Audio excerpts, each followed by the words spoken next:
Asian banking giant DBS is patiently wading into crypto. While it's still winter, we have been swimming, getting our hands dirty for the long run, said DBS head of digital assets, Evy Theunis. Singapore. As Singapore geared up for the riveting speed of the Formula One weekend in mid-September, crypto-related entities were racing toward opportunity at the Token 2049 conference. One seasoned, traditional finance player wasn't in much of a rush, though. Singapore-based DBS Bank, a regional banking behemoth headquartered in the same venue as the conference, Marina Bay Sands, holds all 3 licenses required to let clients buy traditional securities using stablecoins. But it isn't doing so yet, even as competitors move ahead. The only other entity that holds all 3 licenses in Singapore, Metacomp, told CoinDesk at Token 2049 that it was the first to let their clients pay for securities with their crypto holdings, albeit by first converting the stablecoin to fiat. Moments later, CoinDesk asked Evy Theunis, head of digital assets at DBS Institutional Banking Group, why the company hadn't entered this crypto triathlon, despite appearing fit to do so. Currently, DBS provides digital asset custody, a digital exchange for listing and trading, security tokens, and the ability to manage traditional assets alongside a crypto portfolio using the same app.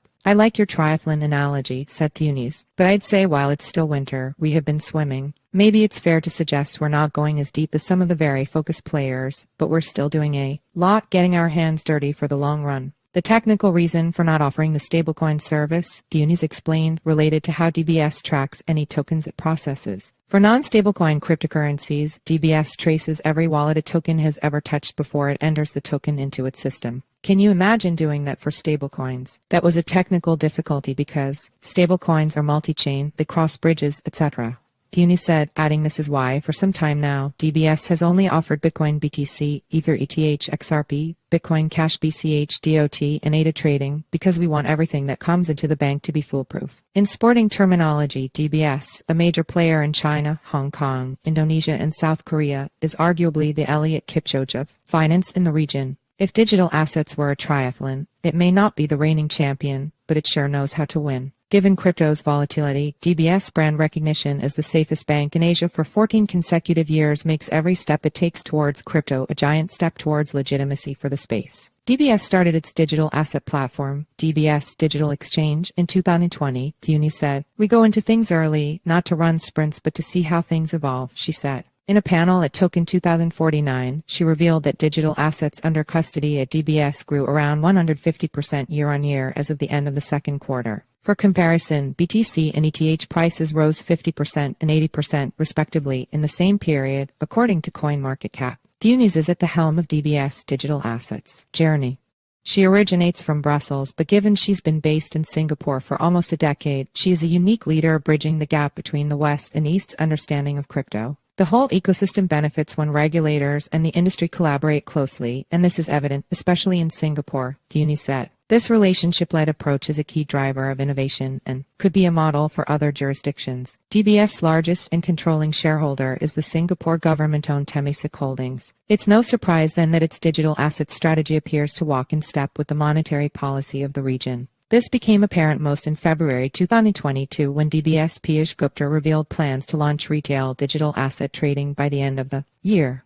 But shortly after, 2 major entities with close ties to Singapore, stablecoin issuer Terraform Labs and crypto hedge fund 3 Arrows Capital 3AC, collapsed. Singapore tightened its regulation, censured 3AC, and proposed stablecoin rules to reign in the sector. DBS retail trading plans have been suspended since. Right now, we are focusing on institutional players, continuing to evolve on the accredited investor side. Theunis said that she reiterated DBS wasn't going to start retail trading of digital assets. Not so long ago, we enabled all our qualified accredited investors to buy digital assets on the exchange. Without naming any of its institutional customers, Theunis said, we've seen how a lot of traditional players have readied themselves, but they've not been really active in crypto, reflecting how it's not just DBS that's playing the wait-and-watch game. DBS is also heavily entrenched in government-related projects in the space. Project Orchid uses programmable money for government vouchers, while Project Guardian saw a tokenized version of the Singapore dollar bought for tokenized Japanese yen. It also completed an e-Chinese yuan transaction for a client in China, and for shipments between Singapore and India, it completed the first live transaction of electronic bills of lading EBL, which are essential documents in shipping. Historically, scalability has been a problem for this kind of transaction, but that problem was solved by issuing title ownership of the EBL as a non-fungible token NFT on Polygon.